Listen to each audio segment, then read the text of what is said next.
Right, so hello and welcome back to Books and Things, and today I thought I would talk about my favourite rereads of 2018.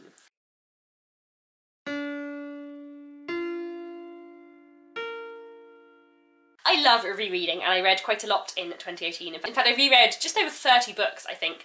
Rereading is one of my favourite things to do, especially old favourites that I haven't read for a while. So I have 10 books I want to talk to you about today that I reread in 2018 that were really great rereads.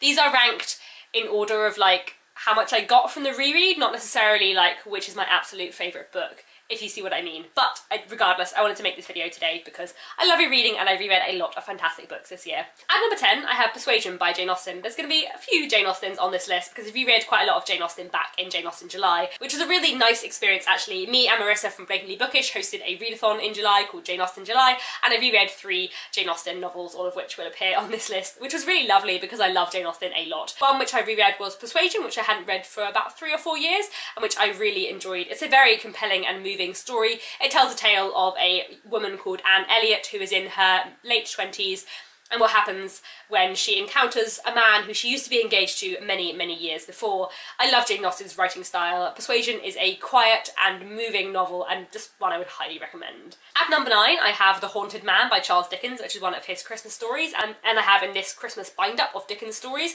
I reread this back in November in preparation for my little Dickens Christmas author week. So I'll link down below the individual book review I did of The Haunted Man then. But The Haunted Man is a really fantastic Dickens Christmas story, and one I think is quite underrated because I don't hear many people talk about it, but it is really great. It tells the story of a man called Redlaw who is kind of haunted by his past and a shadowy sort of demonic ghost of himself, and this ghost offers him the option to forget all of the sadness and sorrow in his past. Redlaw agrees to this, but the moment he forgets all the suffering in his past, he also loses his ability to empathise with other people, and the story kind of carries on from there. It's a brilliant Christmas Victorian moral story, similar in some ways to The Christmas Carol, but with a different and really wonderful premise, one I would highly recommend. And talking of A Christmas Carol, at number 8 I have A Christmas Carol by Charles Dickens, which is another real favourite of mine and always such a joy to reread. I love rereading The Christmas Carol because I notice new things about it every time. I will also link down below the individual book review I made of A Christmas Carol at the beginning of December. It's such a fantastic novella. I think it really is like Dickens's writing at its best. It's so sharp and funny and witty, the narrative voice is so good, the descriptions are just fantastic, and it's wonderful. You probably know a little bit about A Christmas Carol. It follows a man called Scrooge who is visited in one night by 4 spirits who teach him to be a better person. It's so great and it's so Victorian and wonderful, and I love it a lot. It was a real joy to reread. At number 7 I have Spring Storm by Tennessee Williams. This was a really interesting one to reread because I hadn't read it since I was about 15 or 16, which is around the same time that I first saw the play. This is one of my absolute favourite plays of all time, and I saw it as a teenager and just found it so compelling and so moving and so raw. It's one of Tennessee Williams' first plays and is not performed very often, but it was when I was a teenager and I thought it was fantastic. So it was really nice to reread it this year. It's set in interwar America and follows various young people. There's a woman called Heavenly who is in love with one man but not sure that he wants the life that she wants, and then another man comes along called Arthur, but there is another woman called Hertha who is also in love with Arthur. It's a love square with so many added complications. It is not the happiest of plays because it is by Tennessee Williams, but it is fantastic, really moving and so brilliant. Hertha is just a fantastic character. I love it a lot. It's wonderful. At number 6 I have Mansfield Park by Jane Austen. This is my second favourite Jane Austen and one that I'm so fond of, and it was really, really nice to reread it this year back in Jane Austen July. I listened to it on audiobook, which was really nice as well because I always like rereading on audiobook because you get a slightly different experience, especially if you listen with a different narrator, because I have listened to Mansfield Park on audiobook before, but not for a while.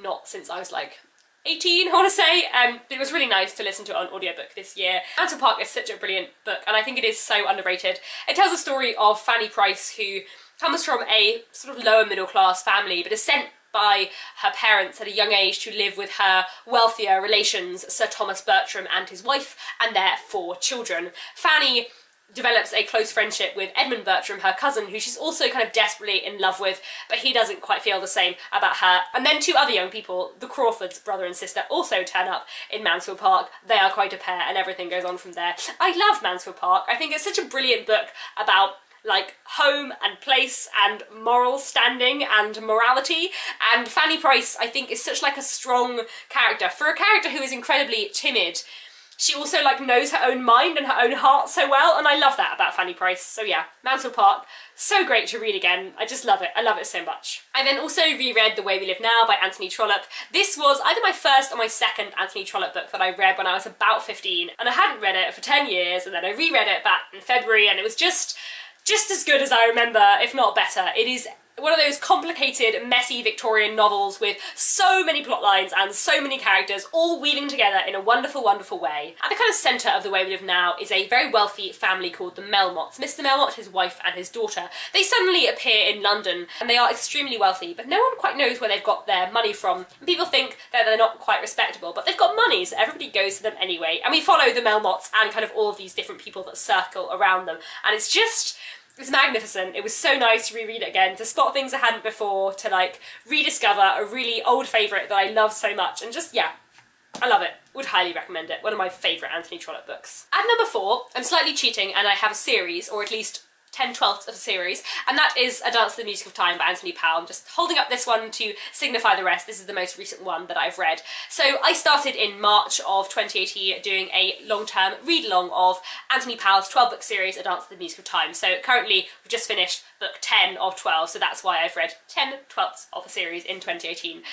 A Dance to the Music of Time is a series of books that I read when I was 18 years old, and I loved it. And I had forgotten, like, nearly everything, so it's been really, really nice to reread them this year. And it feels in many ways like reading them for the first time, except every now and then I have like a weird deja vu, and I also like already love the characters, even if I don't necessarily know what happens to them.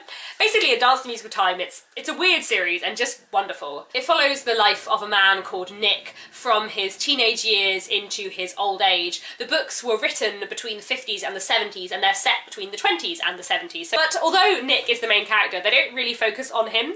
It's mostly about all the different people Nick meets and the complexities of all of these different people. It's like a huge, giant 12-book extended character study. The books are quite episodical, they don't have like a flowing plot. What is really like enjoyable and rewarding from them is spotting characters in book 8 that you haven't seen since book 1, and the kind of long-term reward of it is so good. It's so funny as well, it's so atmospheric, like the scenes and the setting are done so well, and I love this series a lot, and I'm very excited to finish it off in 2019. And now we're on to my top 3. As in my favourite books of 2018 video, either of these 3 could probably be my favourite reread of the year. They are all incredible, but let's go with an arbitrary order. At number 3, I'm going to say Wives and Daughters by Elizabeth Gaskell. This is a fantastic book, and this was my 3rd time reading it. I listened to an audiobook of it, an audiobook narrated by Patient Tomlin, who I would highly recommend. Her audiobook is just fantastic.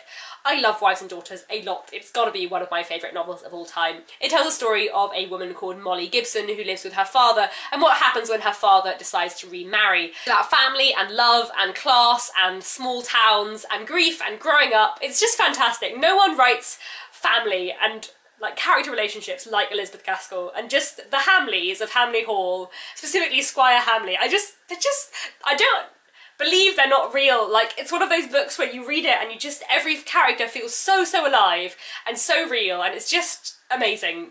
And I love it, and I would highly, highly recommend it. And it's one of those books that, like, I read this as a teenager for the first time, and I really liked it. And then I reread it in 2017, and I was like, oh, this is fantastic. And then I reread it in 2018, and I was like, this is one of my favourite books of all time. It has been a slow burn favourite, but it is magnificent, and I would highly, highly recommend it. At number 2, we have Pride and Prejudice. This book I in fact reread twice in 2018. I got an audiobook by Rosamund Pike back in sort of February and March time, I think, and I listened to it and it was wonderful. And then in Jane Austen July I also had a great desire to read Pride and Prejudice once more, and so I listened to the Rosamund Pike audiobook again. And I think in general now, when I reread Pride and Prejudice, I'm probably going to listen to that audiobook because it's so good, and I really enjoy listening to Pride and Prejudice on audiobook because it is such like a comfort for me and a book that I know so well. And it's just amazing. You probably know a little bit about Pride and Prejudice. It tells the story of the Bennet family, 5 sisters and their parents, specifically focusing on the elder 2 sisters, Elizabeth and Jane, and their kind of romantic relationships and family drama. It's beautifully written, it's so engaging, it's just one of my favourite like character studies, love stories. The character development in this is wonderful, and it's so funny as well. Like, I just laugh and grin all the way through Pride and Prejudice. It's wonderful, and yeah, I mean, I reread it twice this year, so that tells you a bit about how much I love it. But number 1, I'm going to put The 13th Tale by Diane Setterfield.